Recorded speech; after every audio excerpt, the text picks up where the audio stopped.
அன்புள்ள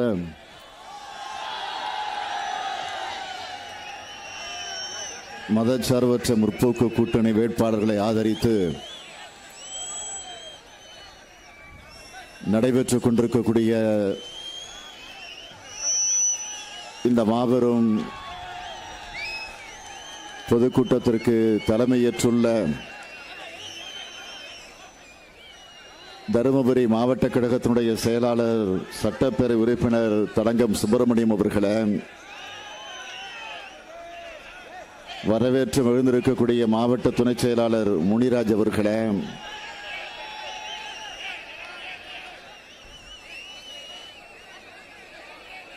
முன்னிலை ஏற்று மேடைகளை வீற்றிருக்கக்கூடிய இந்திய தேசிய காங்கிரஸ், திராவிடர் கழகம், மறுமலர்ச்சி திராவிட முன்னேற்ற கழகம், மார்க்சிய கம்யூனிஸ்ட் கட்சி, இந்திய கம்யூனிஸ்ட் கட்சி, இந்திய யூனியன் முஸ்லீம் லீக், மனிதநேய மக்கள் கட்சி, விடுதலை சிறுத்தைகள், கொங்கு நாடு மக்கள் தேசிய கட்சி, இந்திய ஜனநாயக கட்சி, தமிழக வாழ்வுரிமை கட்சி, ஆதி தமிழர் பேரவை, தமிழ்நாடு விவசாயிகள் தொழிலாளர் கட்சி, கிறிஸ்தவ நல்லெண்ண இயக்கம் உள்ளிட்ட நம்முடைய தோழமை கட்சிகளை சார்ந்திருக்கக்கூடிய மாவட்ட தலைவர்களே, மாவட்ட நிர்வாகிகளே, பல்வேறு பொறுப்புகளில் இருந்து பணியாற்றிக் கொண்டிருக்கக்கூடிய அன்புக்குரிய சகோதரர்களே, நிறைவாக நன்றி நல்கிருக்கக்கூடிய கடத்தூர் ஒன்றிய கழகத்தின் செயலாளர் சிவபிரகாசம் அவர்களே, சட்டமன்ற நாடாளுமன்ற முன்னாள் இந்நாள் உறுப்பினர்களே, பல்வேறு மாவட்டங்களிலிருந்து வருகை தந்திருக்கக்கூடிய மாவட்ட கழகத்தினுடைய செயலாளர்களே, மதச்சார்பற்ற முற்போக்கு கூட்டணியில் இடம்பெற்றிருக்கக்கூடிய தோழமை கட்சிகளை சார்ந்திருக்கக்கூடிய செயல் வீரர்களே, நண்பர்களே, அன்பிற்கினிய தாய்மார்களே, என் உயிரோடு கலந்திருக்கக்கூடிய தலைவர் கலைஞர் அவருடைய உயிரினும் உயிரான அன்பு உடன்பிறப்புகளே, உங்கள் அனைவருக்கும் என்னுடைய அன்பான வணக்கம். பாப்பிரெட்டி பகுதியில் நடைபெற்றுக் கொண்டிருக்கக்கூடிய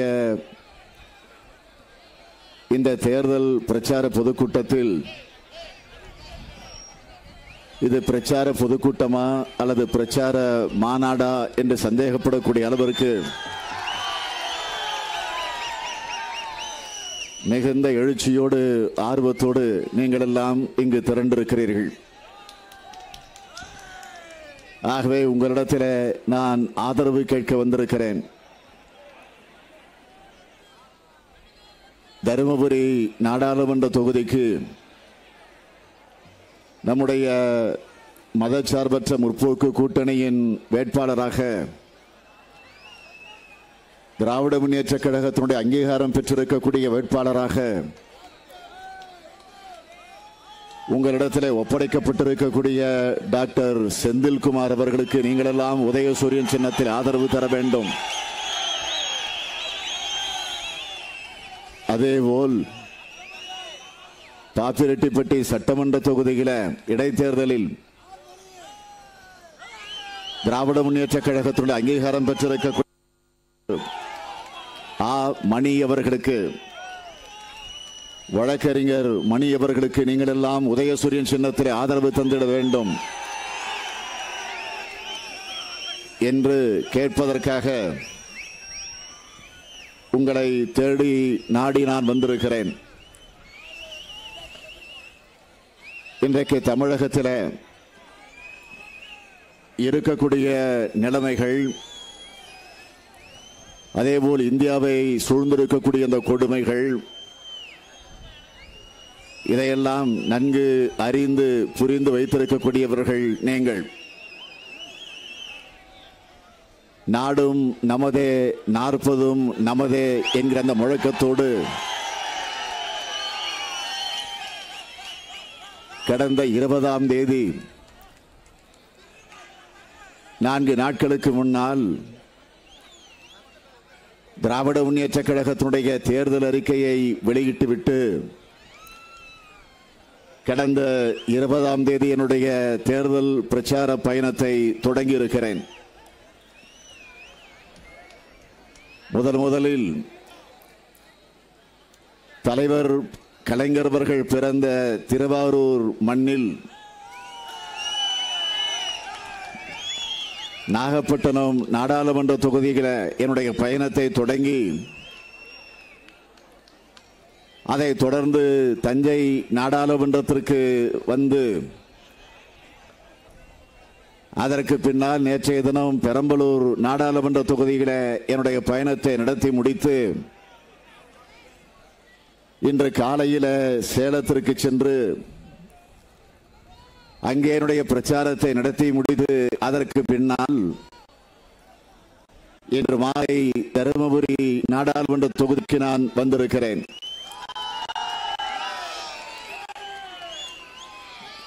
தலைவர் கலைஞர் பிறந்த ஊரிலே தொடங்கினேன்.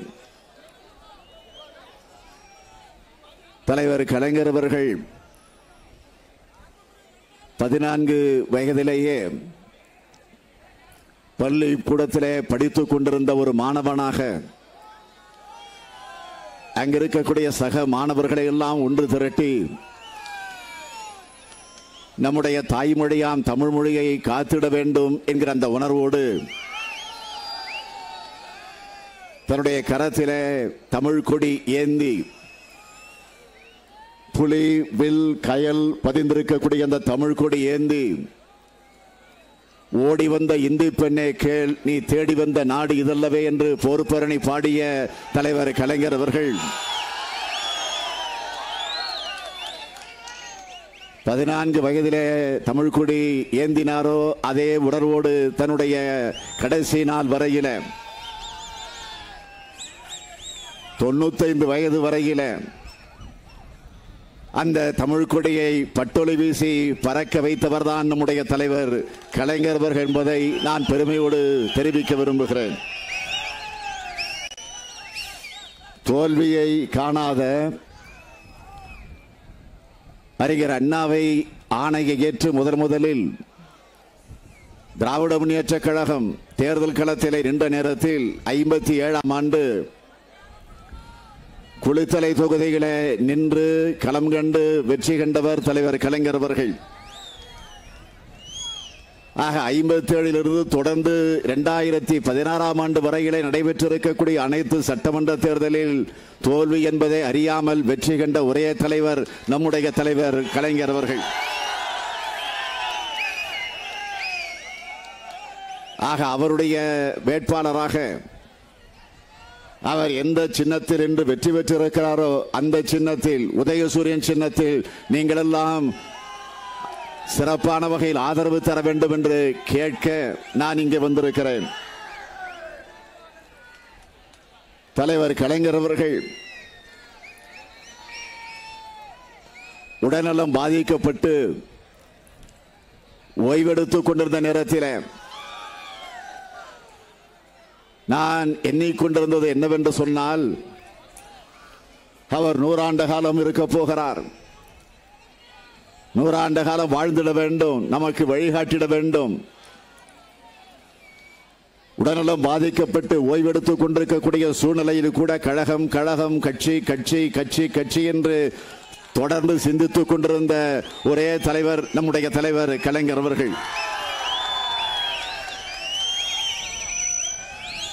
ஆக தமிழ்நாட்டிலே ஒரு ஆட்சி மாற்றத்தை உருவாக்கி அந்த வெற்றியை தலைவருடைய கையிலே கொண்டு போய் ஒப்படைக்க வேண்டும் என்று நான் ஏங்கி தவித்துக் கொண்டிருந்தேன். அவரிடத்தில் இந்த வாக்குறுதியை நான் வழங்கியிருந்தேன்.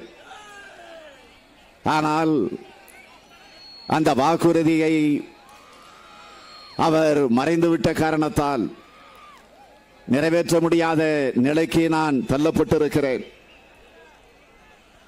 ஆனால் அதே நேரத்தில் அவர் மறைந்தாலும் அவர் நம்மிடமிருந்து எங்கும் சென்றிடவில்லை. நம்முடைய ஊனோடு இருக்கிறார், உணர்வோடு இருக்கிறார், உயிரோடு இருக்கிறார். அவர் நமக்கு கற்றுத் தந்திருக்கக்கூடிய அந்த கொள்கை, அந்த லட்சியம், அந்த பண்பாடு அத்தனையும் நம்முடைய ஊனோடு உயிரோடு கலந்திருக்கிறது. அதில் எந்த மாற்றமும் கிடையாது. அவர் எங்கும் சென்றிடவில்லை. அறிஞர் அண்ணாவுடைய இதயத்தை இரவலாக பெற்ற நம்முடைய தலைவர் கலைஞர் அவர்கள் அண்ணனின் கல்லறைக்கு பக்கத்திலே தான் அவரும் அடக்கம் செய்யப்பட்டிருக்கிறார். அண்ணாவினுடைய நினைவிடத்திற்கு பக்கத்திலே தான் தலைவருடைய கலைஞருடைய நினைவிடமும் அமைந்திருக்கிறது. ஆக ஓய்வெடுத்துக் கொண்டிருக்கிறார். ஓயாமல் உழைத்துக் கொண்டிருந்த அந்த உத்தம தலைவர் இன்றைக்கு ஓய்வெடுத்துக் கொண்டிருக்கிறார். ஆகவே ஓய்வெடுத்துக் கொண்டிருக்கக்கூடிய தலைவர் கலைஞருடைய நினைவிடத்திலே கொண்டு போய் நம்முடைய வெற்றியை கொண்டு போய் அவருடைய காலடிகளை சமர்ப்பிக்க வேண்டும் என்ற அந்த உணர்வோடு, அந்த உறுதியோடு இந்த கூட்டத்தை பார்க்கிற நேரத்தில், உங்களுடைய ஆர்வத்தை பார்க்கிற நேரத்தில் நிச்சயமாக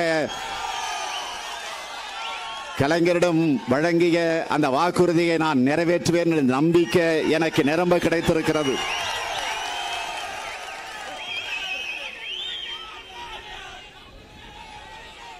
நாடாளுமன்றத்தினுடைய தேர்தல், அந்த தேர்தலோடு இணைந்து வந்திருக்கக்கூடிய தேர்தல் தான் இந்த சட்டமன்றத்தினுடைய இடைத்தேர்தல். 18 தொகுதிகளுக்கு நடைபெறவிருக்கிறது. மத்தியில ஆட்சி மாற்றத்திற்காக நடைபெறுகிற தேர்தல் நாடாளுமன்ற தேர்தல். அது 5 ஆண்டுகளுக்கு ஒரு முறை வந்தே தீரும், அந்த அடிப்படையில் வருகிறது. ஆனால் சட்டமன்றத்தினுடைய இடைத்தேர்தல் என்பது இடையிலே வந்து சேர்ந்திருக்கிறது. என்ன காரணம்? நியாயமாக 21 தொகுதிகளுக்கு, 21 சட்டமன்ற தொகுதிகளுக்கு இடைத்தேர்தல் நடந்திருக்க வேண்டும். ஆனால் 3 தொகுதிகளில் நடத்த இயலாது என்று தேர்தல் கமிஷன் அறிவித்து 18 தொகுதிகளுக்கு அறிவித்திருக்கிறது. என்ன காரணம்? 21 தொகுதிகளுக்கும் இந்த நாடாளுமன்ற தேர்தலோடு சேர்த்து தேர்தல் நடந்திருந்தால் நிச்சயமாக உறுதியாக தமிழ்நாட்டில் இருக்கக்கூடிய ஆட்சியும் அடுத்த நாளே அகற்றப்படும் என்ற ஒரு நிலை நிச்சயமாக உருவாகிடும். ஆக ஆட்சி கவிழ்ந்திடும். ஆக 21 தொகுதிகளுக்கு நடந்தால்தான் கவிழுமா என்று நீங்கள் எண்ணிட வேண்டிய அவசியம் இல்லை. இந்த 18 தொகுதிகளிலும் வெற்றி பெற்றாலே தமிழ்நாட்டில் எடப்பாடி தலைமையில் நடைபெறக்கூடிய இந்த ஆட்சி உறுதியாக கவிழும் கவிழும் கவிழும். அதில் எந்த மாற்றமும் கிடையாது. இப்பொழுது தற்காலிகமாக பிரதமராக இருக்கக்கூடிய மோடி அவர்கள் இந்த ஆட்சியை காப்பாற்றிக் கொண்டிருக்கிறார். 18 தொகுதிகளுக்கு இப்பொழுது தேர்தல் வர வேண்டிய அவசியம் என்ன? அம்மையார் ஜெயலலிதா அவர்கள் மறைவுக்கு பின்னால் ஆளுங்கட்சியாக இருக்கக்கூடிய அதிமுகவிலே பிளவுகள் ஏற்பட்டன. அந்த பிளவுகள் ஏற்பட்ட காரணத்தால் அவர்களுக்குள்ளே குழப்பம். அதிலே 18 சட்டமன்ற உறுப்பினர்கள் ஒன்று சேர்ந்து தமிழகத்தினுடைய ஆளுநராக இருக்கக்கூடிய கவர்னர் அவர்களை போய் சந்தித்தார்கள். சந்தித்து ஒரு மனுவை தருகிறார்கள். அந்த மனுவிலே குறிப்பிடப்பட்டிருக்கக்கூடிய கோரிக்கை என்னவென்று கேட்டால், ஆட்சியை அகற்றிட வேண்டும் என்ற அந்த கோரிக்கை அல்ல. ஆட்சிக்கு தலைமை பொறுப்பேற்றிருக்கக்கூடிய முதலமைச்சர் அவரை மாற்றிட வேண்டும். ஊழல் நடந்து கொண்டிருக்கிறது. அவரிடத்தில் பொதுப்பணித்துறை இருக்கிறது, நெடுஞ்சாலைத்துறை இருக்கிறது, முதலமைச்சர் என்கிற அந்த தலைமை துறையும் இருக்கிறது. ஆக அதை வைத்துக் கொண்டு அவர் ஊழல் ஆட்சியை நடத்தி கொண்டிருக்கிறார். அவரை நீங்கள் மாற்றிட வேண்டும் என்று ஆளுங்கட்சியை சார்ந்த அதிமுகவை சார்ந்த 18 சட்டமன்ற உறுப்பினர்கள் ஒன்று சேர்ந்து கையொப்பமிட்டு கவர்னரிடத்தில் போய் அந்த புகார் மனுவை தருகிறார்கள், கோரிக்கை மனுவை தருகிறார்கள். அதனால் அவருடைய பதவிகள் பறிக்கப்படுகிறது. தயவு செய்து நீங்கள் சிந்தித்து பார்க்கணும். இதே எடப்பாடி பழனிசாமி அவர்களுக்கு சட்டமன்றத்தில் பெரும்பான்மையை நிரூபிக்க வேண்டிய அவசியம் வந்தது. அப்படிப்பட்ட அவசியம் வந்த நேரத்தில் இப்பொழுது 18 பேர் நீக்கி வைக்கப்பட்டிருக்கிறார்களே, இந்த சட்டமன்ற உறுப்பினர் அத்தனை பேரும் அவருக்கு ஆதரித்து ஓட்டு போட்டவர்கள் தான். ஆக ஆதரித்து ஓட்டு போட்டிருக்கக்கூடிய 18 சட்டமன்ற உறுப்பினருடைய பதவிகள் பறிக்கப்பட்டிருக்கிறது. ஆனால் இந்த ஆட்சி இருக்கக்கூடாது, எடப்பாடி தலைமையில் இருக்கக்கூடிய இந்த அதிமுக ஆட்சி இருக்கக்கூடாது என்று எதிர்த்து ஓட்டு போட்டவர்கள் யார் என்று கேட்டால், எதிர்க்கட்சியில் இருக்கக்கூடிய நாங்கள் ஒரு பக்கத்தில் இருக்கலாம், அது வேறு. எதிர்க்கட்சி என்ற முறையிலே நாங்கள் அதைத்தான் செய்வோம். ஆனால் ஆளுங்கட்சியில் இருக்கக்கூடிய இன்றைக்கு துணை முதலமைச்சராக இருக்கக்கூடிய ஓ பன்னீர்செல்வம் அவர்கள் உள்ளிட்ட 11 சட்டமன்ற உறுப்பினர்கள் இந்த ஆட்சி இருக்கக்கூடாது என்று எதிர்த்து ஓட்டு போட்டவர்கள். ஓபிஎஸ் அவர்கள் எடப்பாடி இருக்கக்கூடாது என்று எதிர்த்து ஓட்டு போட்டவர்கள். ஆனால் அவர்கள் இந்த நாள் வரையிலே, இந்த நிமிடம் வரையிலே பதவியில் இருக்கிறார்கள். ஆக இருக்க வேண்டும், ஆட்சி இருக்க வேண்டும், எடப்பாடி தான் அவர் தலைமையிலே இந்த ஆட்சி இருக்க வேண்டும் என்று ஓட்டு போட்ட 18 எம்எல்ஏக்கள் பதவி பறிக்கப்பட்டிருக்கு. ஆக இந்த 11 எம்எல்ஏக்களுடைய நிலை என்னவென்று கேட்டால், அவருடைய பதவிகளுக்கு ஆபத்து வரக்கூடிய ஒரு சூழ்நிலை இருந்து கொண்டிருக்கிறது. எப்படி என்று கேட்டால், சுப்ரீம் கோர்ட்டில், உச்ச நீதிமன்றத்தில் திராவிட முன்னேற்ற கழகத்தின் சார்பில் நாம் வழக்கு போட்டிருக்கிறோம்.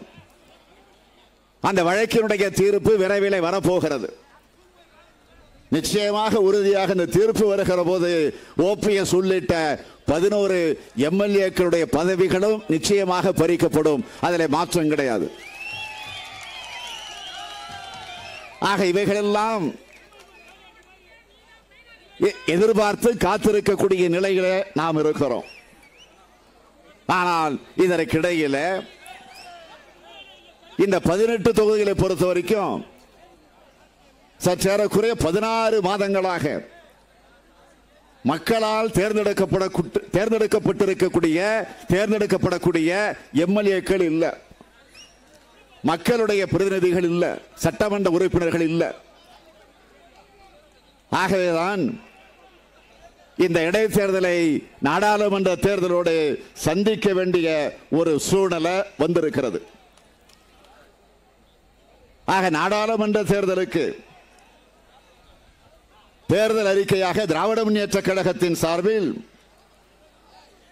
ஒரு முழுமையான அறிக்கை வெளியிடப்பட்டிருக்கு. நாடாளுமன்ற தேர்தலுக்கு மட்டுமல்ல,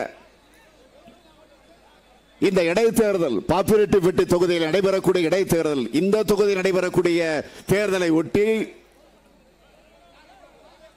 நீங்கள் எங்களை வெற்றி பெற வச்சு சட்டமன்ற உறுப்பினராக நம்முடைய மணி அவர்களை நீங்கள் சட்டமன்றத்திற்கு அனுப்பி வைக்கிற நேரத்தில் உறுதியாக நாங்கள் என்னென்ன பணிகளை ஆற்றிட போகிறோம் என்ற அந்த உறுதிமொழியும் இதில் இடம்பெற்றிருக்கிறது. அனைத்தையும் சொல்ல, விரிவாக சொல்ல நேரமில்லை என்று சொன்னாலும் தலைப்புச் செய்தியாக நான் இங்கே குறிப்பிட விரும்புவது, தருமபுரி அரூர் சாலை மொரப்பூர் வழியாக 4 வழிச்சாலை அமைக்கப்படும் என்ற உறுதி தரப்பட்டிருக்கு. தருமபுரி மாவட்ட கூட்டுறவு சர்க்கரை ஆலை தரம் உயர்த்தப்பட்டு பணியாளர்களுடைய நலன் பாதுகாக்கப்படும். தருமபுரி மாவட்ட கூட்டுறவு சர்க்கரை ஆலையில் உள்ள துணை மின் நிலைய திட்டம் மீண்டும் செயல்படுத்தப்படும். பாப்பிரெட்டிப்பட்டி சட்டமன்ற தொகுதி பொம்மிடி ஊராட்சி வேப்பாடி அணைக்கட்டு திட்டம் நிறைவேற்றப்பட்டு இந்த பகுதியில் விவசாயம் செழிக்கவும் குடிநீர் பற்றாக்குறை நீங்கவும் நடவடிக்கை எடுக்கப்படும்.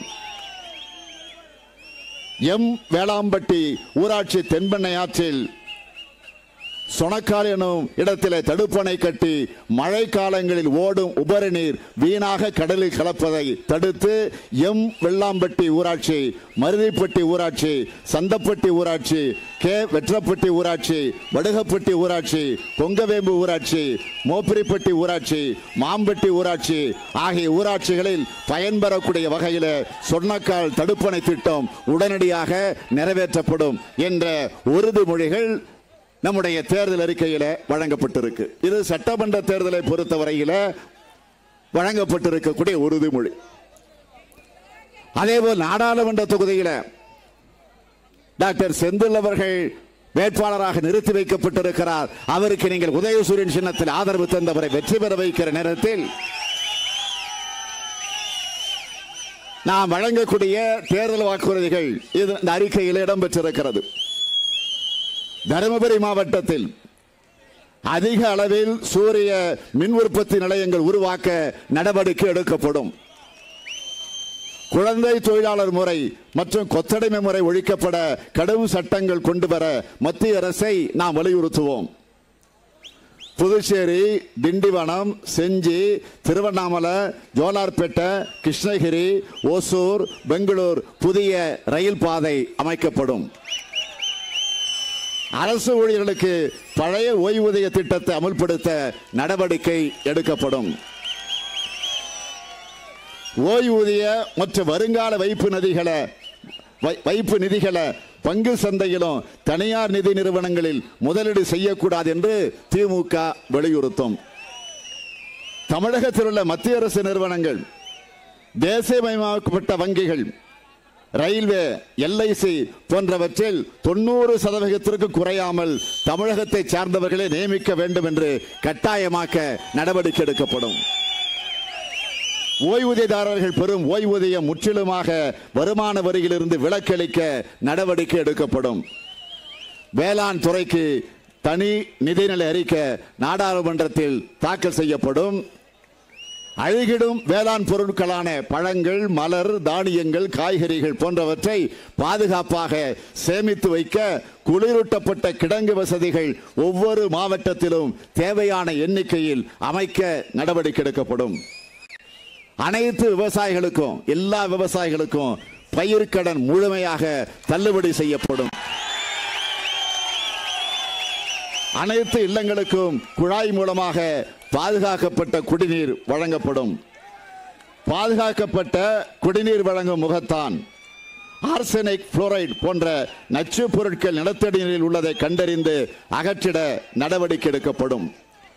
கோதாவரி, கிருஷ்ணா, காவிரி நதி இணைப்பு திட்டத்தை விரைந்து செயல்படுத்திட மத்திய அரசு திமுக வலியுறுத்தும். மேகாதது அணை திட்டம் தடுத்து நிறுத்தப்படும் என்று இப்படி பல உறுதிமொழிகள், வாக்குறுதிகள் தேர்தல் அறிக்கையில் எடுத்து சொல்லப்பட்டிருக்கிறது. தலைவர் கலைஞர் அவர்கள் 5 முறை இதே தமிழ்நாட்டிலே ஆட்சி நடத்தி இருக்கிறார். ஆட்சிக்கு வருகிற நேரத்திலெல்லாம், தேர்தலை சந்தித்த போதெல்லாம் இதே போன்று தேர்தல் அறிக்கையை வழக்கமாக வழங்குவது வழக்கம். ஆக வழங்குகிற நேரத்தில் அந்த தேர்தல் அறிக்கையை வழங்கிவிட்டு அந்த அறிக்கைக்கு ஒரு தலைப்பு சொல்லுவார்.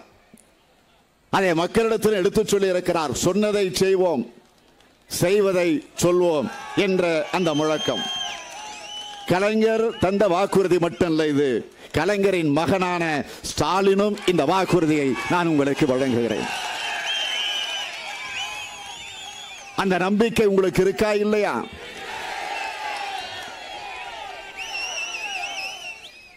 ஆக ஒரு முறை அல்ல, 5 முறை தலைவர் கலைஞர் அவர்கள் ஆட்சிக்கு வர நீங்கள் துணை நின்றவர்கள். ஆக கலைஞர் மீது நம்பிக்கை வைத்த காரணத்தால், திமுக கழகத்தின் மீது உங்களுக்கு நம்பிக்கை இருந்த காரணத்தால் தான் 5 முறை நீங்கள் தேர்ந்தெடுத்து அந்த பொறுப்பில் உட்கார வைத்தீர்கள். ஆக இப்பொழுது நான் உறுதியோடு சொல்லுகிறேன், 6வது முறையாக தமிழ்நாட்டிலே திராவிட முன்னேற்ற கழகத்தினுடைய ஆட்சியை நீங்கள் உருவாக்கி தர இருக்கிறீர்கள். ஆக இது இந்த செய்தி மக்கள் என்ன உணர்வோடு இருக்கிறார்கள் என்பதை இன்றைக்கு ஆளுங்கட்சியாக இருக்கக்கூடிய அதிமுக தெளிவாக உணர்ந்து கொண்டிருக்கு, உண்மையை புரிஞ்சுக்கிட்டு. அதனால்தான் இன்றைக்கு போட்டி போட்டுக்கொண்டு பல கட்சிகளை எல்லாம் இழுத்து கூட்டணி அமைத்துக் கொண்டிருக்கிறார்கள். கூட்டணி அமைக்கட்டு நான் வேண்டாம் என்று சொல்லல, நாமும் அமைச்சிருக்கிறோம். ஆனால் நாம் அமைத்திருக்கக்கூடிய கூட்டணி கொள்கை ரீதியாக அமைக்கப்பட்டிருக்கக்கூடிய கூட்டணி, தேர்தலுக்காக மட்டும் அமைந்த கூட்டணி அல்ல இது. ஏறக்குறைய ஒரு 3 ஆண்டு காலமாக தமிழ்நாட்டினுடைய பிரச்சனை, மத்தியில் இருக்கக்கூடிய பிரச்சனை, ஆக இந்த பிரச்சனைகளுக்கெல்லாம் விடுவு காலம் உருவாக்கிட வேண்டும் என்ற கோரிக்கை வச்சு பல்வேறு பிரச்சனைகளுக்காக, விவசாயிகளுடைய பிரச்சனைகளா, தொழிலாளர்களுடைய பிரச்சனைகளா, அரசு ஊழியர்களுடைய பிரச்சனைகளா, மாணவர்களுடைய பிரச்சனைகளா, இப்படி பல பிரச்சனைகளை மையமாக வைத்து தொடர்ந்து எல்லா கட்சிகளும் ஒருங்கிணைந்து இன்றைக்கு கூட்டணியில் இடம்பெற்றிருக்கக்கூடிய அத்தனை கட்சிகளும் 3 ஆண்டு காலமாக ஒருங்கிணைந்து தொடர்ந்து இந்த நாட்டில் இருக்கக்கூடிய மக்களுடைய வாழ்விற்காக போராடி இருக்கிறோம், வாதாடி இருக்கிறோம், போராட்டம் நடத்தி இருக்கிறோம், ஆர்ப்பாட்டம் நடத்தி இருக்கிறோம், மறியலில் ஈடுபட்டு இருக்கிறோம், சிறைக்கு சென்று இருக்கிறோம், இப்படி பல நிலைகளில் போராடி இருக்கிறோம். ஆனால் இன்றைக்கு அங்கே அமைந்திருக்கக்கூடிய கூட்டணி கொடுக்க வேண்டியதை கொடுத்து சீட்டு மட்டுமா கொடுத்தாங்க, நோட்டையும் கொடுத்திருக்கிறாங்க. அது எவ்வளவு? யாமரியன் பராபரமே. ஆக கொடுக்க வேண்டியதை கொடுத்து கூட்டணி அமைந்திருக்கிறது. மத்தியில் இருக்கக்கூடிய, மத்தியில் ஆளக்கூடிய பிஜேபி ஆட்சி, அதே போல தமிழ்நாட்டில் இருக்கக்கூடிய அதிமுக, ஆக இந்த பிஜேபியும் அதிமுகவும் கூட்டணி. ஆனா முதல்ல இந்த கூட்டணி உருவாகுவதற்கு முன்பு ஆளுங்கட்சியாக இருக்கக்கூடிய அதிமுக தம்பிதுரையிலிருந்து எல்லோரும் என்ன சொன்னார்கள், அமைச்சர்கள் வரை என்ன சொன்னார்கள், பிஜேபியோடு கூட்டு இருக்க மாட்டோம், எந்த காரணத்தை கொண்டு கூட்டணி வைக்க மாட்டோம் என்று ஊர்தோறும் போய் சொன்னாங்க, மேடை தோறும் சொன்னாங்க, பத்திரிகை நிறுவனத்தில் சொன்னாங்க. ஆகவே அவர்கள் வைப்பதற்கு கொஞ்சம் கூட அவர்களுக்கு மனசு கிடையாது. பிஜேபியோட கூட்டணி வைத்து விட்டால் இருக்கிற மரியாதையும் போய்விடும், ஒரு 5-6 சீட்டாவது வரும் என்று கணக்கு போட்டு வேலை செய்கிறோம், ஆனால் அது கூட வராமல் போய்விடும் என்று அவர்களுக்கு தெரியும். ஏனென்றால் நோட்டாவோடு கீழே வாங்கக்கூடிய சக்தி தான் இன்றைக்கு பிஜேபிக்கு இருக்கிறது என்பது நாட்டிற்கே தெரியும். இருந்தாலும் பிஜேபி விட்டுச்சா?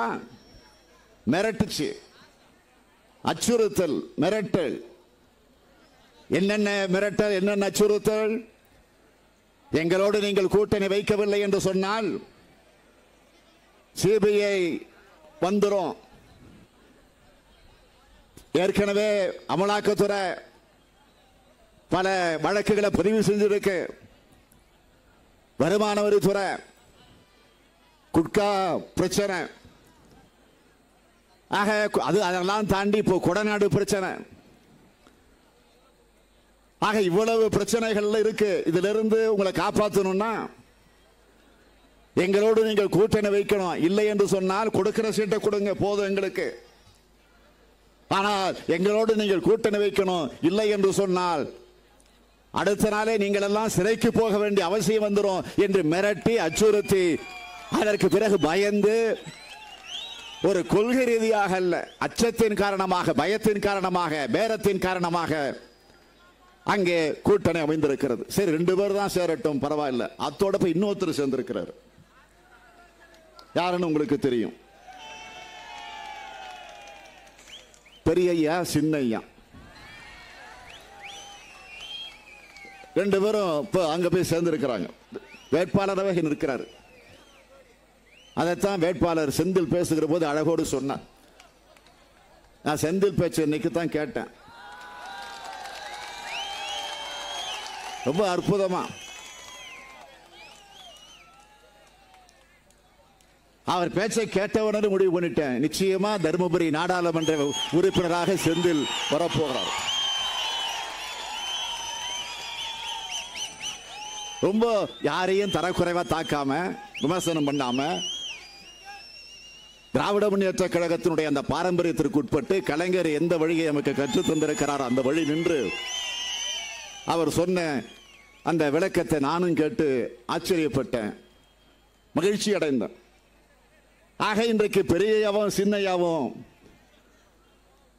ஒன்று சேர்ந்து இன்றைக்கு எங்க ஆதரிக்கிற நிலையை பார்த்தா சிரிப்பு தான் வருது. அவங்க சொல்றாங்க நம்ம தேர்தல் அறிக்கை பார்த்து காமெடியா இருக்கும். சரி, அத்தோடு நிறுத்தல. 90% அவங்கள பார்த்து நம்ம காப்பி அடிச்சிருக்கிறோமா?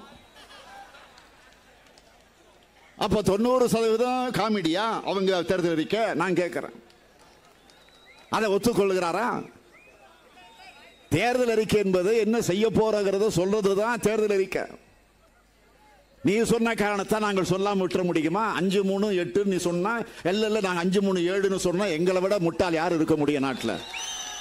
இந்த சராசரி அறிவு கூட இல்லாம இன்றைக்கு பிதற்றி கொண்டிருக்கிறார்களே. நான் கேட்கிறேன், இதே எடப்பாடிய, முதலமைச்சராக இருக்கக்கூடிய எடப்பாடிய, பிரதமராக இருக்கக்கூடிய மோடிய நம்மை விட கேவலமாக அசிங்கமான நிலையிலே திட்டி தீர்த்தவர்கள் தான் அந்த பெரியயாவும் சின்னையாவும். மாறுபடலாம், வேறுபடலாம், கொள்கை ரீதியாக விமர்சனங்கள் செய்யலாம், ஆனால் கொச்சைப்படுத்தி பேசியவர்கள் யார்? அசிங்கமாக பேசியவர்கள் யார்? ஆக அப்படிப்பட்டவர்கள் இன்றைக்கு போய் சேர்ந்திருக்கிறாங்க. என்ன காரணம்? பதவியா, பணமா? என்ன நோக்கத்தில் போய் சேர்ந்திருக்கிறீங்க? இதே அதிமுகவின் கதை என்ற தலைப்பில் பெரியய்யா டாக்டர் ராமதாஸ் அவர்கள் ஒரு புத்தகமே வெளியிட்டார். அவரே கைப்பட எழுதி அதை அச்சிட்டு அதற்கு பிறகு அது புத்தகமாக வெளிவந்தது.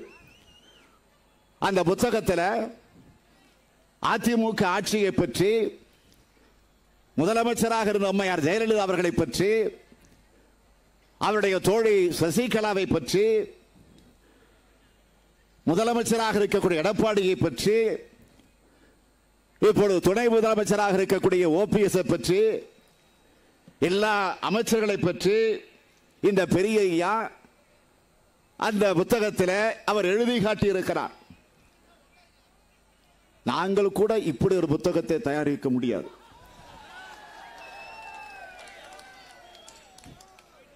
பெரியய்யா அந்த புத்தகத்தை நமக்காகவே தயாரித்து கொடுத்திருக்கிறார்.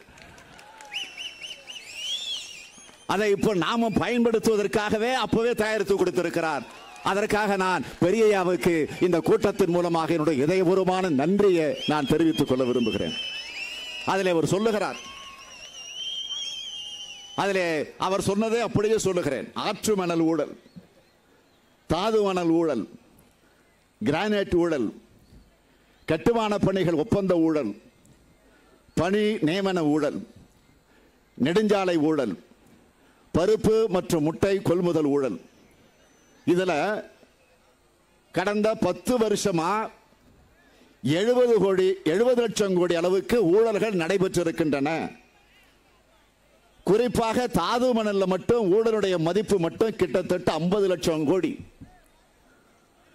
ஜெயலலிதாவுடைய ஆட்சியில் இருந்த நேரத்தில் அமைச்சர்களாக இருந்த ஓ பன்னீர்செல்வம், நத்தம் விஸ்வநாதன், வைத்திலிங்கம், எடப்பாடி பழனிசாமி, பாப்பிரெட்டிப்பட்டி பழனியப்பன்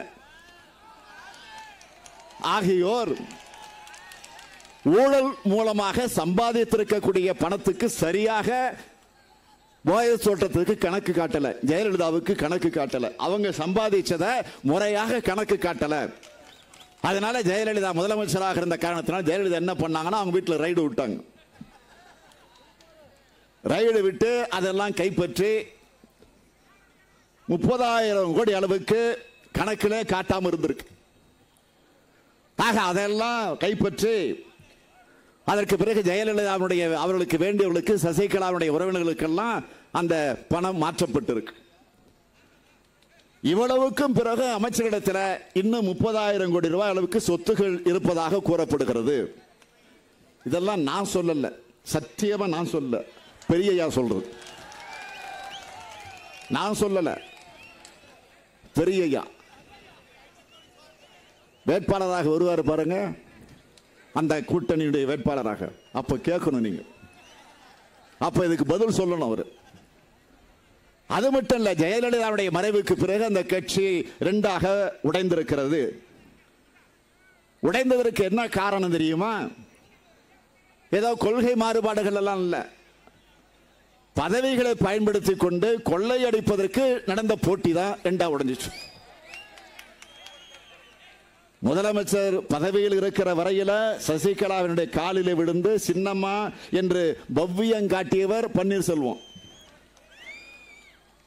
ஆக இப்பொழுது அவரை எதிர்த்து குரல் கொடுக்கக்கூடிய நிலை. மற்றொரு புறம் பன்னீர்செல்வமும் அவர் ஆதரவாளர்களும் அமைச்சர்களாக இருந்த போது எப்படியெல்லாம் கொள்ளையடிச்சாங்க என்பதை பற்றி சசிகலா தரப்பு புகார் தருது. இதெல்லாம் நான் சொல்லல, சத்தியமா டாக்டர் ஐயா, பெரிய ஐயா சொன்னது. அது மட்டுமா, ராதாகிருஷ்ண நகர் தொகுதிகளை, சென்னையில ஆர்கே நகர் தொகுதிகளை இடைத்தேர்தல் நடந்தப்போ அப்போ வேட்பாளராக அதிமுக வேட்பாளராக தினகரனை நிறுத்தினாங்க. அதற்கு பிறகு நிறுத்தப்பட்டுச்சு. அதற்கு பிறகு அவர் சுயேட்சையாக நின்றார். ஆனால் முன்பு அதிமுகவின் அங்கீகாரம் பெற்ற வேட்பாளராக நின்றார். அப்போ 89 கோடி ரூபாய் வருமான வரித்துறை விஜயபாஸ்கர் மக்கள் நல்வாழ்வுத்துறை அமைச்சருடைய வீட்டில் வருமான வரித்துறை சோதனையிட்ட போது அதற்குரிய ரெக்கார்ட்ஸ் கிடைச்சது. அதன்படி 2017 ஆண்டு ஏப்ரல் மாதம் 7ஆம் தேதி அமைச்சர் விஜயபாஸ்கருடைய வீட்டில் 35 இடங்கள்ல வருமான வரித்துறை சோதனை நடந்திருக்கு. ஆக அதுல விஜயபாஸ்கர் பெயர் மட்டும் இல்ல, முதலமைச்சராக இருக்கக்கூடிய எடப்பாடி பழனிசாமி உள்ளிட்ட ஏறக்குறைய 8 அமைச்சருடைய பெயர்களும் அதில் இடம்பெற்றிருக்கிறது என்று வருமான வரித்துறை ஆதாரத்தோடு வெளியிட்டிருக்கிறது. இதையெல்லாம் நான் சொல்லல, சத்தியமா பெரிய ஐயா. இதெல்லாம் விட தாண்டி இன்னொரு 2015 ஆண்டு அப்போது தமிழ்நாட்டுடைய கவர்னராக இருந்தவர் ரோசையா அவர்கள். அந்த ரோசையா அவர்களை சந்திக்க சென்றார். யார் தெரியுமா? சின்னையா. பெரியய்யா புக்கு போட்டது, சின்னையா மனு தயாரிச்சு போனது. 18 விதமான ஊழல்கள் நடந்திருக்கிறது என்று ஒரு மனுவை தயாரிச்சு சின்னையா கவர்னராக இந்த ரோசையாவிடத்தில் போய் அந்த புகார் மனுவை தருகிறார். அந்த புகார் மனுவில் 18 ஊழல்களை சொல்றாரு. என்னன்னு கேட்டீங்கன்னா, கிரானைட் ஊழல், சட்டவிரோதமான தாது மணல் கொள்ளை, ஆற்று மணல் ஊழல், மின்துறை ஊழல், மின் திட்டங்களை செயல்படுத்துவதில் தேவையில்லாத தாமதம் ஊழல், 3500 மெகாவாட் மின் திட்டங்களை செயல்படுத்துவதில் தாமதம், அதுல லஞ்சம், மின்சார கொள்முதல்ல ஊழல், கட்டுமான மற்றும் கட்டட அனுமதி வழங்குவதிலே ஊழல், பொது விநியோகத்துக்கு பருப்பு கொள்முதல் செய்வதிலே ஊழல், முட்டை ஊழல், ஆவின்பால் ஊழல், ஒப்பந்தங்கள் ஊழல், போக்குவரத்து துறை பணியாளர் நியமனத்திலே ஊழல், கோக் ஆலைக்கு அனுமதி வழங்கியதிலே ஊழல், கல்வித்துறை நியமனத்திலே ஊழல், பசுமை வீடு கட்டக்கூடிய திட்டத்திலே ஊழல், மது விற்பனையிலே ஊழல், ஊழல் மற்றும் நிர்வாக சீர்கேட்டை ஊக்குவிக்கும் நிழல் அரசாங்கம் என்று பட்டியல் போட்டு கொடுத்த அன்புமணி ராமதாஸ் தான், அந்த சின்ன ஐயா தான் இன்றைய அதிமுகவோடு கூட்டணி வைத்திருக்கிறார். ஆக மனுவை கொடுத்துட்டு பொறுத்திருந்து பார்த்தாங்க, ஏதாவது நடவடிக்கை எடுப்பார்களா என்று. எடுக்கல. அதனால பாட்டாளி மக்கள் கட்சியினுடைய தலைவர்கள் ஒருவராக இருக்கக்கூடிய ஜி.கே. மணி அவர்கள் நீதிமன்றத்திற்கு போயிருக்கிறார். சென்னை உயர் நீதிமன்றத்தில் வழக்கு போட்டிருக்கிறார். அந்த வழக்கு இன்னமும் விசாரணையில் இருந்து கொண்டிருக்கிறது. ஆக எந்த ஆட்சிக்கு எதிராக ஊழல் புகார் சொல்லி அவர்கள் மீது ஊழல் தடுப்பு சட்டத்தின் மீது நடவடிக்கை எடுக்க வேண்டும் என்று வழக்கு தாக்கல் செய்திருக்கக்கூடிய அந்த பாட்டாளி மக்கள் கட்சி தான் இன்றைக்கு அதிமுகவோடு கூட்டணி அமைத்திருக்கிறது. ஆக இப்போ அந்த கூட்டணி அமைத்திருக்கக்கூடிய அவர்கள், நான் இங்கு குறிப்பிட விரும்புவது, திராவிட முன்னேற்ற கழகத்தை பார்த்து கொள்கை ரீதியாக நீங்கள் விமர்சனம் செய்யுங்கள், வேண்டாம் என்று சொல்லல. ஆனால் நேற்றைய தினம் பெரிய அவர்கள் ஒரு செய்தியை சொல்லி இருக்கிறார். திமுகவை பார்த்து வன்முறை கட்சி என்று டாக்டர் ஐயா சொல்லுகிறார். நான் மிகுந்த மரியாதையோடு அவருடைய அரசியல் வாழ்க்கை, வயது, அதையெல்லாம் வைத்து இன்றைக்கும் நான் அவருக்கு மரியாதை தந்து கொண்டிருக்கக்கூடியது. அவரை பெயரே சொல்வதற்கு கூட நான் கூச்சப்படுவது உண்டு. ஆக பெரியய்யா என்றுதான் நான் சொல்வது உண்டு, டாக்டர் என்றுதான் நான் சொல்வது உண்டு. ஆக அந்த அடிப்படையில் கேட்கிறேன், வன்முறை கட்சியை திமுகவோடு ஒப்பிட்டு பேசுகிறீர்களே, வன்முறையை தூண்டுகிறது என்று சொல்லுகிறீர்களே, நான் கேட்கிறேன், வன்முறை கட்சி எது என்பது பற்றி சட்டமன்றத்தில் முதலமைச்சராக இருந்த அம்மையார் ஜெயலலிதா அவர்கள் சிறப்பு கவனஈர்ப்பு தீர்மானத்தில் அவர் உரையாற்றுகிற போது இந்த பாட்டாளி மக்கள் கட்சியை பற்றி என்ன சொல்லுகிறார் என்று சொன்னால், பெட்ரோல் குண்டு வீசுவதிலும் கல் எறிவதிலும் பொது சொத்துக்களை தனியார் சொத்துக்களை சேதப்படுத்துவதிலும் அப்பாவிகள் உயிரிழக்க செய்கிறதிலும் பொதுமக்களிடத்திலே பீதியை ஏற்படுத்துவதிலும் சோர்வு அடைய மாட்டோம் என்கிறது பாட்டாளி மக்கள் கட்சி. டாக்டர் ராமதாஸ், டாக்டர் அன்புமணி, நான் சொல்லல, ஜெயலலிதா சொல்றது, டாக்டர் ராமதாஸ், டாக்டர் அன்புமணி ஆகியோர் போராட்டம் தொடரும் என்று சொல்வதன் மூலமாக தங்கள் கட்சியினரை மேலும் வன்முறை போராட்டங்களில் ஈடுபடவே தூண்டி விடுகிறார்கள். அரசியல் கட்சிக்குன்னு பொதுவா ஒரு இலக்கணம் இருக்கும். அந்த இலக்கணத்துக்கு மாறாக பாட்டாளி மக்கள் கட்சி வன்முறையில் ஈடுபட்டு வருகிறது. பொதுமக்களுக்கும் பொதுமக்களுடைய உயிருக்கும் உடைமைக்கும் பொது சொத்துக்கும் ஊறு விளைவித்தல் சட்டவிரோதம் செய்யக்கூடிய காரியத்தை செய்கிறது பிஎம்கே தான், பாட்டாளி மக்கள் கட்சி தான். எனவே அதை நாங்கள் வேடிக்கை பார்த்து கொண்டிருக்க மாட்டோம், அதை நாங்கள் அடக்கி தீருவோம் என்று ஜெயலலிதா முதலமைச்சராக இருந்த போது சட்டமன்றத்திலே பேசியிருக்கிறார். ஆனா அப்படி பேசி அந்த கட்சியோடு அதிமுகவோடு ஏதோ தேர்தல் கூட்டணிக்காக இன்றைக்கு சேர்ந்துருங்கள், நான் வேண்டாம்னு சொல்லல, ஆனால் தேர்தல் கூட்டணிக்காக போய் சேர்ந்து விட்டு வன்னியர் சமுதாயத்திற்காக 20% இடஒதுக்கீட்டை தந்த திமுகவை பார்த்து இன்றைக்கு நீங்கள் எப்படி சொல்லலாம் என்ற அந்த கேள்வியைத்தான் நான் கேட்கிறேன். வன்முறை கட்சி என்பது நீங்கள் சொல்வது என்பது திமுகவுக்கு நீங்கள் செய்கிற துரோகம் அல்ல, தலைவர் கலைஞர் அவர்களுக்கு நீங்கள் செய்கிற துரோகம் அல்ல, வன்னிய மக்களுக்கே நீங்கள் துரோகம் செய்து கொண்டிருக்கிறீர்கள் என்பதைத்தான் நான் இங்கே பகிரங்கமாக குற்றம் சாட்டுகிறேன். வன்னியர் சமுதாயத்தினர் வளர்ச்சி அடையக்கூடாது, அவர்களை என்ஜினியர்களாகவும் மருத்துவர்களாகவும் உருவாகக்கூடிய சூழ்நிலையை தலைவர் கலைஞர் அவர்கள் ஏற்படுத்தி இருக்கிறார் என்கிற அந்த கோபம் தான் இப்ப பெரியவுக்கும் சின்னையாவுக்கும் ஏற்பட்டிருக்கு. வன்னியர் சமுதாயத்திற்காக திராவிட முன்னேற்ற கழகம் பாடுபட்ட அதையெல்லாம் இன்றைக்கு பெரியயாவும் சின்னையாவும் தாங்கிக் கொள்ள முடியல. அதனாலதான் இன்றைக்கு திமுகவை பிடிக்கல. அதனால பெரியயாவும் சின்னையாவும் இன்றைக்கு அங்கே போய் சேர்ந்திருக்கிறாளே தவிர வேற இல்ல.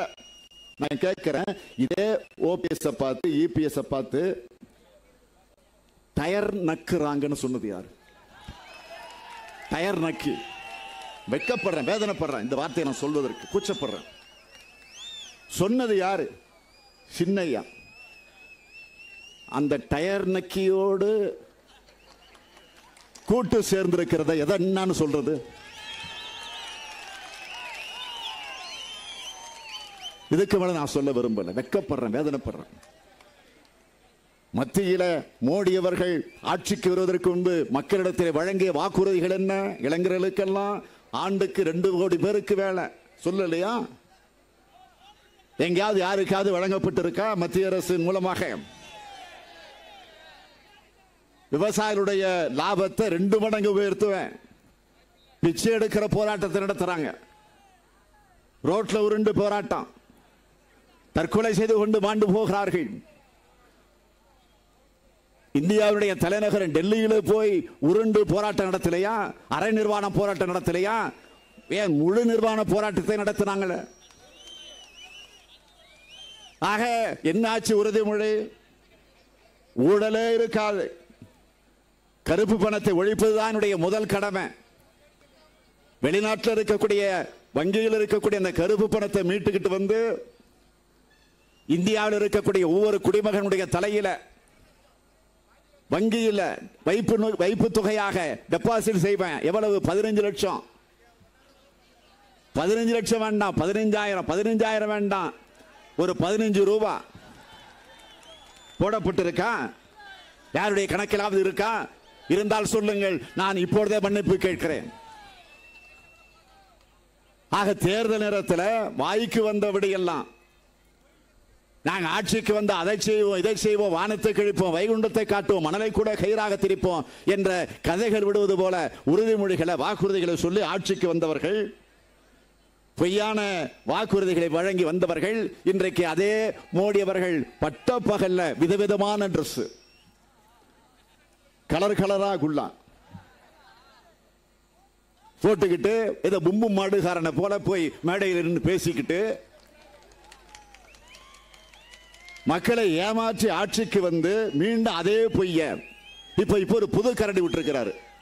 2 நாளா பத்திரிகையில் தொலைக்காட்சியில் என்ன செய்தின்னு கேட்டீங்கன்னா, அவரை இனிமே சௌக்கிதார் மோடின்னு தான் சொல்லணுமா. இந்தியில சௌக்கிதார்னா காவலாளி, காவல் காக்கிறது.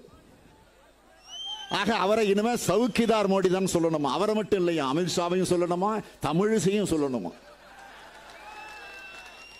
எல்லாரும் இப்படிதான் பாத்தீங்கன்னா, பேஸ்புக்கில் பாத்தீங்கன்னா அப்படிதான் போட்டுக்கிட்டு வருது, பட்டப்பேர் போட்டுக்கிட்டு வருது. சௌக்கிதார் தமிழிசை, சௌக்கிதார் அமித்ஷா, சௌக்கிதார் மோடி வந்துகிட்டு இருக்கு. நான் ஏத்துக்கிறேன், காவலாளி தான். யாருக்கு காவலாளி? எடப்பாடிக்கு காவலாளி. எடப்பாடியினுடைய ஊழல்களுக்கு காவலாளி. ஊழல் வழக்கில் சிக்கி சிபிஐ வரைக்கும் போய் விசாரணை நடத்திட வேண்டும் என்று நீதிமன்றமே சொல்லி இருக்கக்கூடிய அந்த எடப்பாடிக்கு காவலாளி பிரதமர் மோடி தான். அதனால சௌக்கிதார் மோடி தான் சொல்லணும், நான் மறுக்கல. இந்த ஊழல் மைனாரிட்டி ஆட்சியை காப்பாற்றி கொண்டிருக்கிற காவலாளி தான் சௌக்கிதார் மோடி. இன்னைக்கு உயர்நீதிமன்றத்தில் ஒரு தீர்ப்பு வந்திருக்கு. என்ன தீர்ப்புன்னு கேட்டீங்கன்னா, திருப்பரங்குன்ற தொகுதியினுடைய அந்த தேர்தலை பற்றி. அந்த தேர்தலில் முறையாக நடக்கல, வெற்றி வாய்ப்பு இழந்த திமுக நம்முடைய வேட்பாளராக நின்ற டாக்டர் சரவணகுமார், டாக்டர் சரவணன் அவர் போட்ட வழக்கு. என்ன வழக்குன்னு கேட்டீங்கன்னா, தேர்தல் முறையாக நடக்கல, நாமினேஷன்ல அந்த கட்சியினுடைய பொதுச் செயலாளர் சின்னத்தை ஒதுக்குவதற்கு ஒரு ஆத்தரைஸ் பண்ணி ஒரு கடிதம் கொடுக்கணும், அப்ளிகேஷன்ல கையெழுத்து போடணும். நாமினேஷன் போடுறப்போ அதுல போடப்பட்டிருக்கக்கூடிய ஜெயலலிதாவுடைய கையெழுத்து உண்மையான கையெழுத்து அல்ல. ஆகவே இந்த தேர்தல் செல்லாது என்று அறிவிக்கணும். இல்லை என்றால் அதில் வெற்றி பெற்றவர் இப்ப மறைந்துட்டார், அவர் போஸ் தானே, போஸ் மறைந்துட்டார் மதுரையில், திருப்பரங்குன்றத்தில். ஆகவே அவருடைய வெற்றி செல்லாதுன்னு அறிவிக்கணும். அப்படி அறிவிக்கிற நேரத்தில் வெற்றி வாய்ப்பு இழந்ததாக அறிவிக்கப்பட்டிருக்கக்கூடிய என்னை வெற்றி பெற்றதாக அறிவிக்கணும் என்று சொல்லி டாக்டர் சரவணன் அவர்கள் திமுகவின் சார்பில் நீதிமன்றத்திற்கு சென்றார். அது கையெழுத்து போலி கையெழுத்து என்று சொல்லி விசாரணை நடந்துச்சு, பல வருஷம் நடந்துச்சு. அது இன்னைக்கு தீர்ப்பு வந்திருக்கு. இந்த 21 அது 1, 3 தொகுதியை வேண்டான்னு ஒதுக்கி வச்சிருக்கிறாங்கல்ல, அதுல 1 அது திருப்பரங்குன்றம், அரவாக்குறிச்சி, ஒட்டப்பிடாரம். இதெல்லாம் நீதிமன்றத்தில் பிரச்சனை இருக்கு. இன்னைக்கு தீர்ப்பு வந்துருச்சு. என்ன தீர்ப்புன்னு கேட்டீங்கன்னா, முதலமைச்சர் ஜெயலலிதாவுடைய கையெழுத்து அல்ல என்பதை நீதிமன்றம் ஒப்புக்கொள்ளுகிறது. போஸ் வெற்றி செல்லாது, அவர் இறந்துட்டாரு. தீர்ப்பு வந்துருச்சு. தேர்தல் வருதா, வரப்போகுதா, அல்லது சரவணகுமார் தான் எம்எல்ஏ, சரவணன் தான் டாக்டர் சரவணன் தான் அறிவிக்க போறாங்களா, அது தெரியாது நமக்கு. ஆக அது தேர்தல் கமிஷன் முடிவு பண்ணணும். நான் எதற்காக அதை சொல்லுகிறேன் என்று சொன்னா, முதலமைச்சர் ஜெயலலிதா அப்போலோ மருத்துவமனையிலே படுத்திருந்த நேரத்தில் அங்கே போய் எல்லோரும் பார்த்தாங்க, பேசினாங்க. அமைச்சர்கள்லாம் வெளியில் வந்து என்ன சொன்னாங்க? டீ குடிச்சாங்க, காபி குடிச்சாங்க, முட்டை சாப்பிட்டாங்க, டிவி பார்த்தாங்க, கூல்ட்ரிங்க்ஸ் குடிச்சாங்க, இட்லி சாப்பிட்டாங்க 1 கோடி ரூபாய்க்கு. இதெல்லாம் செய்திகளை சொன்னாங்களே. ஆக காவேரி பிரச்சனைக்காக அதிகாரிகளை அழைச்சு பேசி சில குறிப்புகளை எல்லாம் கொடுத்து அனுப்பி அதற்கு பிறகுதான் டெல்லிக்கு போனோம் என்றெல்லாம் செய்திகளை சொன்னாங்களே. கையெழுத்து உண்மை இல்லை என்ற நீதிமன்ற தீர்ப்பு தந்திருக்க. ஆக இதிலிருந்து என்ன தெரிகிறது? மருத்துவமனையில அவர் உயிரற்ற உடலை மாத்திரம் வத்து வச்சுக்கிட்டு ஒரு நாடகத்தை நடத்தி இருக்கிறாங்க என்பது இதிலிருந்து தெளிவாக தெரிகிறது. நான் உங்களை எல்லாம் மிகுந்த பணிவோடு கேட்கிறேன். ஒரு முதலமைச்சர் மருத்துவமனையில் அனுமதிக்கப்படுகிறார். அனுமதிக்கப்படுகிற போது என்ன நிலை என்பதை மக்களிடத்தில் எடுத்து சொல்ல வேண்டாமா? யாரோ தெருவில் போகிற ஒரு சாதாரண குப்பனோ சுப்பனோ கிடையாது. முதலமைச்சர் அறிஞர் அண்ணா முதலமைச்சராக இருந்துதான் மறைந்தார். எம்ஜிஆர் முதலமைச்சராக இருந்த நேரத்தில் தான் மறைந்தார். அறிஞர் அண்ணா மருத்துவமனையில் அனுமதிக்கப்பட்டிருக்கிற நேரத்தில் முதலமைச்சராக காலையிலே ஒரு செய்தி, மாலையிலே ஒரு செய்தி அரசு தரப்பில் வழங்கப்படும். என்ன நிலையில் இருக்கிறார், என்ன சிகிச்சை கொடுக்கப்படுகிறது என்று காலையிலே மாலையில தேவைப்பட்டால் இடையிடையில வழங்கப்பட்டிருக்கு. அன்றைக்கு மக்கள் நல்வாழ்வுத்துறை அமைச்சராக இருந்தவர் நம்முடைய சாதிக் பாட்ஷா அவர்கள். அவர்தான் சுகாதாரத்துறை அமைச்சர், ஹெல்த் மினிஸ்டர். அவர்தான் காலையிலும் மாலையிலும் செய்தியை சொல்லுவார். அதற்கு பிறகு எம்ஜிஆர் முதலமைச்சராக இருந்தார். அவரும் முதலமைச்சராக இருந்த நேரத்தில் தான் மருத்துவமனையில் அனுமதிக்கப்பட்டார். அப்போலோவில் அனுமதிக்கப்பட்டிருந்த போது அப்பொழுது சுகாதாரத்துறை அமைச்சராக இருந்தவர் டாக்டர் HV அண்டே அவர்கள்.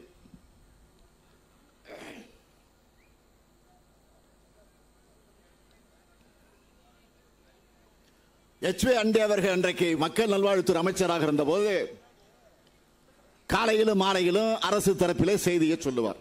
என்ன நிலை எம்ஜிஆருடைய உடல்நலத்தை பற்றி. இதுதான் முறை, தன் மரபு. ஆக ஜெயலலிதா அனுமதிக்கப்பட்டிருந்த போது அப்படி மக்கள் நல்வாழ்வுத்துறை அமைச்சராக இருந்த விஜயபாஸ்கர் என்றைக்காவது பத்திரிகையாளர் அழைச்சு செய்தி சொன்னது உண்டா? கிடையாது. அவர் சொல்ல வேண்டாம். சீஃப் செக்ரட்டரி, தலைமைச் செயலாளர் சொல்ல வேண்டாமா? அல்லது ஹெல்த் செக்ரட்டரி, சுகாதாரத்துறை அமைச்சராவது சொல்லி இருக்க வேண்டாமா? சொல்லலையே. ஆக இன்றைக்கு உயர்நீதிமன்றத்தினுடைய தீர்ப்பு இப்படி வந்திருக்க. இதுல இருந்து என்ன சந்தேகம் வருது? இப்போ நான் இன்னும் கேட்கிறேன், அவர் மறைந்ததற்கு பின்னால் OPS முதலமைச்சரானதற்கு பிறகு ஒரு வாரம் இருக்கிறார். இருந்தப்போ அதுக்கு பிறகு முதலமைச்சராக சட்டமன்றத்தில் வந்து உட்கார்ந்து எதிர்க்கட்சி தலைவர் ஸ்டாலினை பார்த்து சிரிச்சிட்டார். அவர் முதலமைச்சராக இருக்கக்கூடாது என்று சசிகலா அவரை தூக்கிட்டார். அந்த முதலமைச்சர் பதவிக்கு தானே வரப்போகிறேன் என்று அறிவிப்பு வருது. எல்லா MLAக்கள் ஒன்று சேர்ந்து தேர்ந்தெடுத்துட்டாங்க தலைவராக. யார? சசிகலா. ஆக பதவி ஏற்பதற்கு சில 2-3 நாட்களுக்கு முன்பு என்ன ஆச்சு?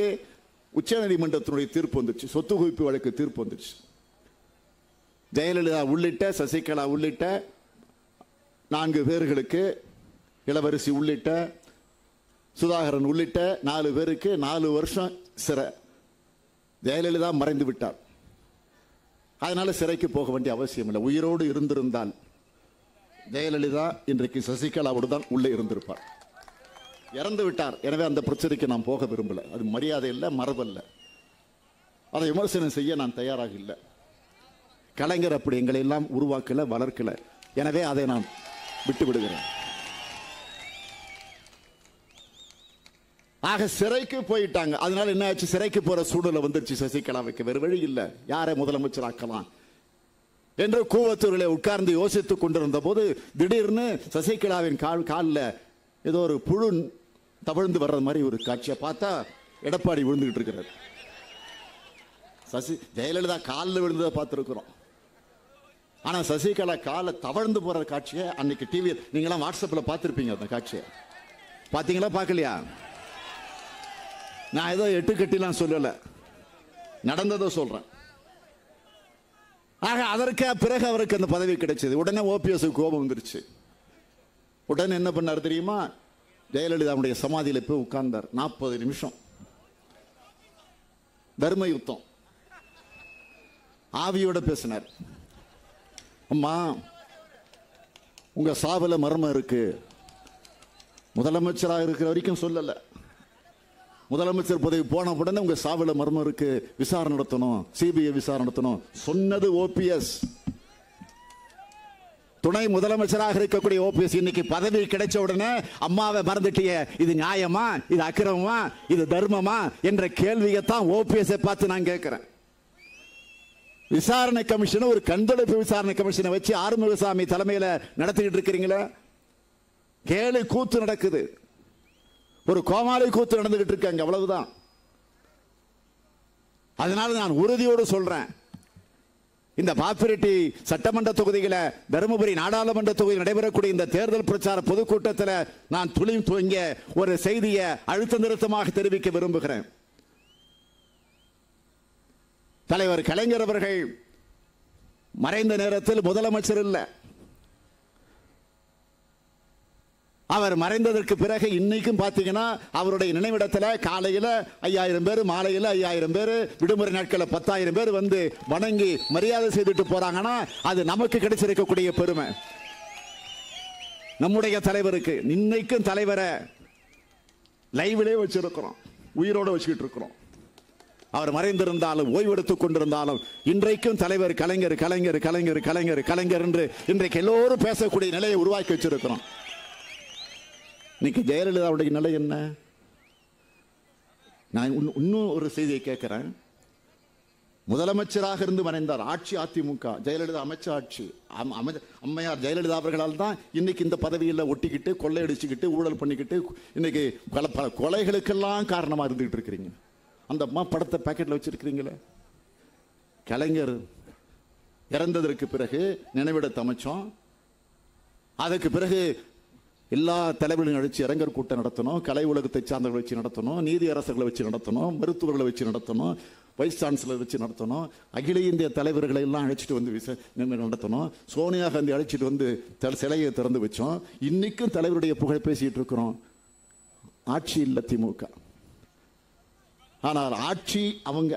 இது வரைக்கும் ஒரு கூட்டம் ஜெயலலிதாவுக்காக இரங்கல் கூட்டம் நடத்திய செய்தி உண்டா? அதிமுக தொடர்களை சிந்திக்கிறாங்க, வருத்தப்படுறாங்க. நான் உங்களுக்கு சொல்றேன்னு இல்லையோ, அதிமுக தொடர்களுக்காக ஒரு செய்தியை சொல்றேன். திமுக தமிழ்நாட்டில் ஆட்சிக்கு வந்த உடனே திட்டங்களை திட்ட போறோம், காரியங்களை செய்ய போறோம், மக்களுடைய பிரச்சனையை தீர்க்க போறோம். அது ஒரு பக்கம். அதையெல்லாம் தாண்டி இன்னொன்று, மறைந்தது முதலமைச்சர். கொள்கையில வேறுபாடுகள் இருக்கலாம், லட்சியத்தில் நமக்கு அவர்களுக்கு கருத்து மாறுபாடுகள் இருக்கலாம், எதிரியாக இருக்கலாம், அது வேறு. ஆனால் இறந்தது மறைந்தது ஒரு முதலமைச்சர். ஆக அவருடைய மரணத்தை முறையாக விசாரித்து அதில் யார் யார் குற்றவாளிகளாக இடம்பெற்றிருக்கிறார்களோ அவர்கள் அத்தனை பேருமே சிறை கூடாரத்தில் கொண்டு போய் அடைத்து வைப்பதுதான் இந்த ஸ்டாலினுடைய முதல் வேலையாக இருக்கும் என்பதை அழுத்த நிறுத்தமாக நான் குறிப்பிட விரும்புகிறேன். தேர்தலுக்காக நான் சொல்லல, தொடர்ந்து சொல்லிட்டு இருக்கிறேன். என்ன அக்கிரமம் இது? முதலமைச்சருக்கு இந்த கதின்னா ஒரு சாதாரண ஒரு தோழனுக்கோ தொண்டனுக்கோ என்ன நிலைமை ஏற்படும்? அதுதானே இப்ப கொடநாட்டில் ஏற்பட்டிருக்கு. ஒரு வாட்ச்மேனை கொண்டலையா, அதை மூடி மறைக்க 4 பேரை கொள்ளலையா? ஆக அதெல்லாம் இன்றைக்கு வெளியில வந்துருச்சா இல்லையா? ஆக ஊழல் செஞ்சுட்டு சிறைக்கு போனவர் ஜெயலலிதா, கொலை செஞ்சுட்டு ஜெயிலுக்கு போக இருக்கக்கூடிய, அந்த குற்றத்திற்காக சிறைக்கு போக இருக்கக்கூடிய ஒரு முதலமைச்சர் தமிழ்நாட்டில் இருக்கிறார். அவர்தான் எடப்பாடி பழனிசாமி அவர்கள். அவருக்கு அவமானம் இல்லாமல் இருக்கலாம், ஆனால் நமக்கு அவமானம், தமிழ்நாட்டுக்கு அவமானம், தமிழர்களுக்கு அவமானம், நம்முடைய இனத்திற்கு அவமானம். இதை நீங்கள் சிந்தியுங்கள். உதயசூரியனுக்கு ஆதரவு தாருங்கள், செந்தில எம்பி ஆக்குங்கள், நம்முடைய மணி அவர்களை எம்எல்ஏவாக உருவாக்கி தாருங்கள். விடைபெறுகிறேன். நன்றி, வணக்கம்.